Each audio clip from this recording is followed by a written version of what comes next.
Karate Innovations. Welcome to Morning Karate thought number 45.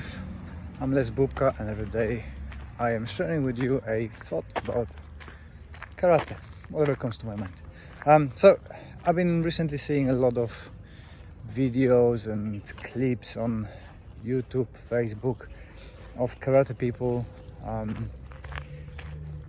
looking for a efficient way of moving, power generation, and so on, and going back into the old text and traditional stuff, claiming that it's more efficient, more sophisticated, and people in back in the day knew how to stuff better than we know now.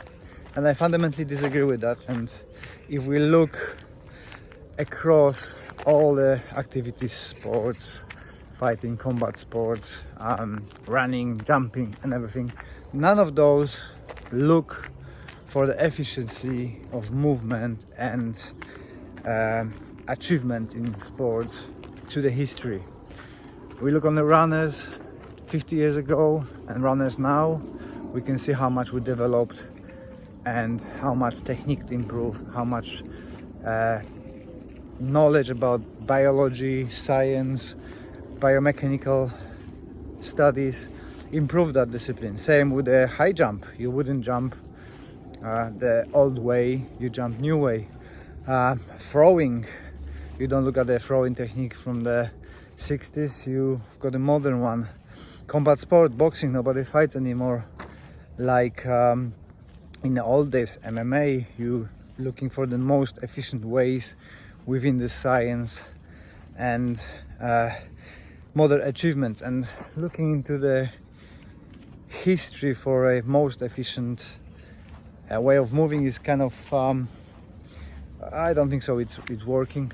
We can see how people been moving on the videos from 30s. People was less healthy, have a less shorter lifespan, the quality of life was worse, they didn't have access to analytics and so on. It was based all on a feeling. So if somebody does rotational movement with a straight spine, it might feel stronger for him, but there is no really verifications, there was no competitions, there was no data to support that actually this way is more powerful. Now we can test, we can use equipment to test the modern ways of doing, different way of punching, and unfortunately, as much as we want to believe that old masters been ahead of us, they were not.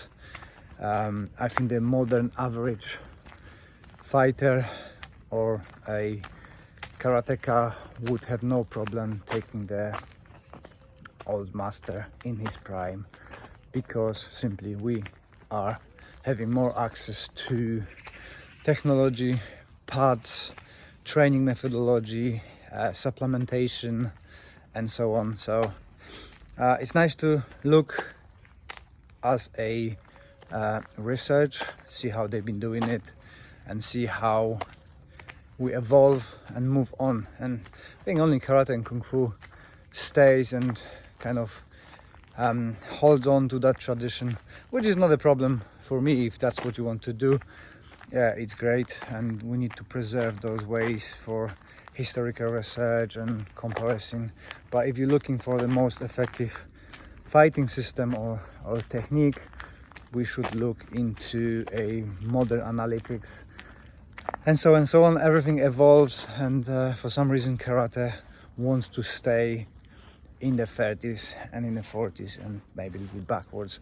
But you know, old masters been evolving, ever changing, and looking for a new ways of training. And you can see that with every system, every style in karate, and every master that through their life they change a lot to make it better for themselves. And I think they would encourage us to evolve instead of to look backwards and keep the old ways. So that's for today. If you would like to support the channel, best way to do it is to watch another video, subscribe, share, hit that notification button, and have notification about the videos. Next one gonna be Monday.